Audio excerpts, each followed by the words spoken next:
দেশ থেকে দেশান্তরে ঘরে বসেই হব ঘুরে।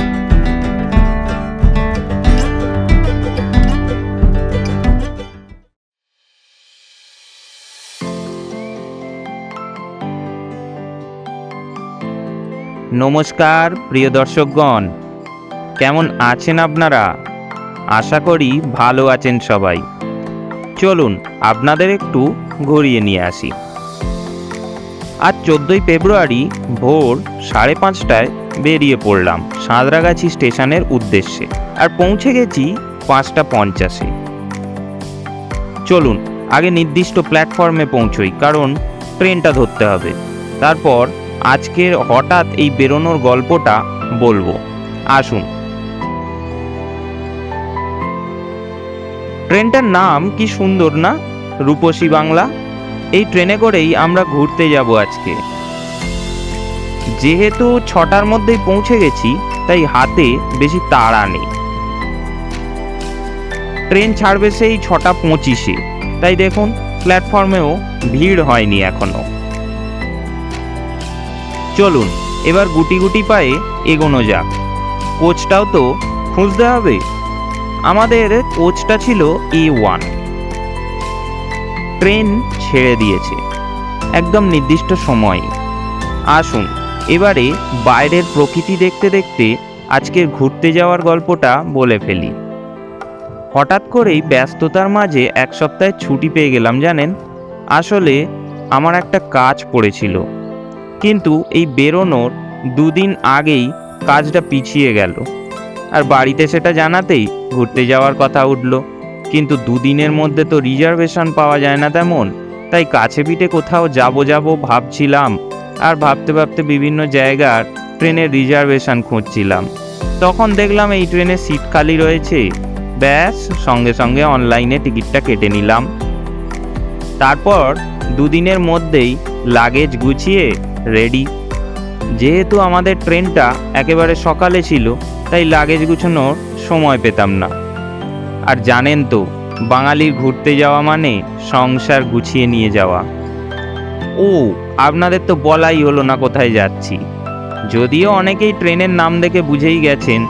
আসলে এই সময়টাতে পলাশ ফুলটাও দেখা হয়ে যাবে, আর শীতের শেষে সপ্তাহের ছুটিতে পুরুলিয়া ভ্রমণ খুব একটা খারাপ লাগবে না, কি বলেন?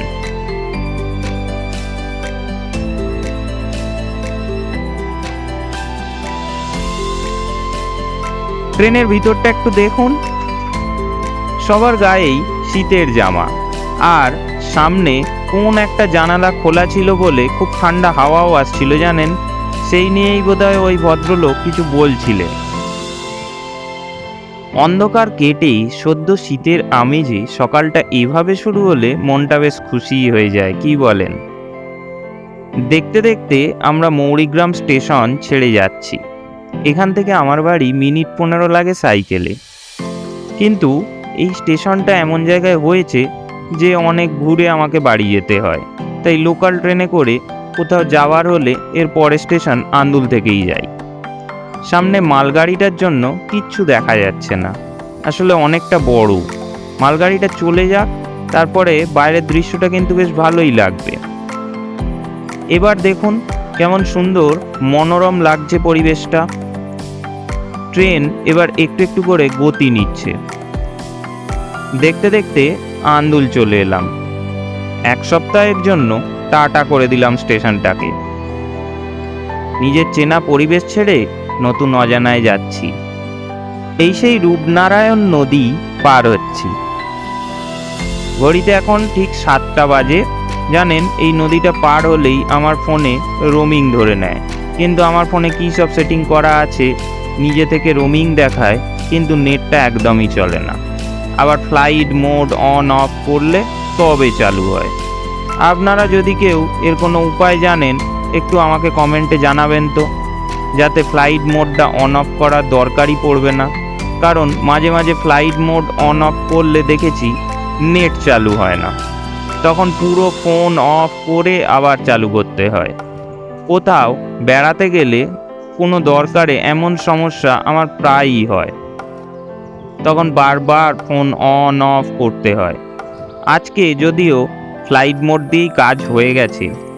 এই দেখুন, কথা বলতে বলতে পূর্ব মেদিনীপুর পৌঁছে গেলাম। মেচেদা থেকে পাঁশকুড়া পর্যন্ত বেশ ঠান্ডা লাগছিল জানেন। আর ট্রেনটাও এখন কোথাও দাঁড়াবে না, সেই খড়গপুরে ফার্স্ট স্টপ। আর এই ট্রেনটা ইন্টারসিটি এক্সপ্রেস তো, তাই পুরো ট্রেনটায় বসে যাওয়ারই ব্যবস্থা। চেয়ার কারগুলো এমনি ভালো, কিন্তু আমার অনেকক্ষণ বসে থাকলে আবার কোমর ধরে যায়, তাই জন্য মাঝে মাঝে ভিডিও বন্ধ রেখে উঠে দাঁড়িয়ে একটু হাঁটাহাঁটিও করে নিয়েছি।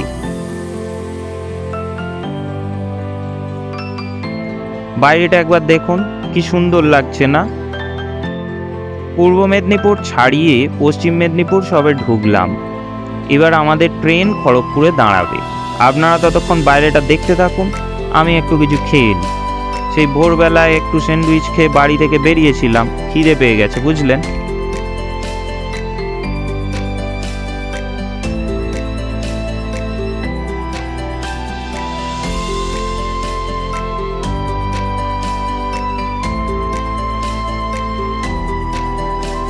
আমার কাছেই আছে চন্দ্রমুখী আলু দিয়ে মুড়ি খাওয়াবো, ঝালঝাল মুড়ি আছে। মেদিনীপুর স্টেশন ছাড়তেই এই ভদ্রলোক দাদাকে ঝালমুড়ি বেচতে দেখলাম। দাদার ঝালমুড়ির বিবরণটা কিন্তু সত্যিই মজার, একবার শুনুন। লেংড়ামের আচার, বাসমতি রাইসের মুড়ি খেয়ে যান, ঝালমুড়ি খেয়ে যান। সোনামুখী ডাবের নারকেল দিয়ে মুড়ি আছে। দুটোই ভালো। ওই কাঁসাই নদীর বালি দিয়ে ভাজা মুড়ি খেয়ে যান, তাজা গরম মুড়ি খা। আসেন আসেন আসেন, চন্দ্রমুখী আলু দিয়ে মুড়ি খাবে, ঝালঝাল মুড়ি খাবে। বলেন বাঙালির প্রিয় বাংলার সেরা মুড়ি ঝাল আছে। লেংড়ামের লেগ পিস দিয়ে ঝাল মুড়ি খাওয়াবো। কেমন মজার তাই না? থাকলে হবে যে ঘুমালো গেল, যে জানলো আমার কাছেই আছে লেংড়ামের লেগ পিস দিয়ে ঝালমুড়ি খাবেন, কাঁসাই নদীর বালি দিয়ে ভাজা মুড়ি আছে। এই তো বাংলার সেরা বাঙালির প্রিয় খাদ্য মুড়ি ঝাল খেয়ে যান। আসেন 20 টাকায় বাড়ি যাবে। আমিও কিনে নিয়েছি। পুরুলিয়া পৌঁছতে এখন অনেক দেরি, তাই এই সুযোগে ল্যাংড়া আমের লেগ পিস দিয়ে তৈরি ঝালমুড়ি খেতে খেতে দিব্যি কাটিয়ে দেওয়া যাবে। বাংলার সেরা বাঙালির প্রিয় খাদ্য মুড়ি ঝাল খাবেন, সোনামুখী ডাবের নারকেল দিয়ে। অবশেষে পৌঁছে গেছি পুরুলিয়া। ট্রেনটা 20 মিনিট লেট করলো। গাড়ির ড্রাইভার দাদাকে ফোন করে দিয়েছি, এখন গাড়ি পার্কিং পর্যন্ত হাঁটতে হবে। আজকের ভিডিওটা এখানেই শেষ করছি। পরের ভিডিওতে আবার দেখা হচ্ছে। সবাই ভালো থাকবেন, টাটা।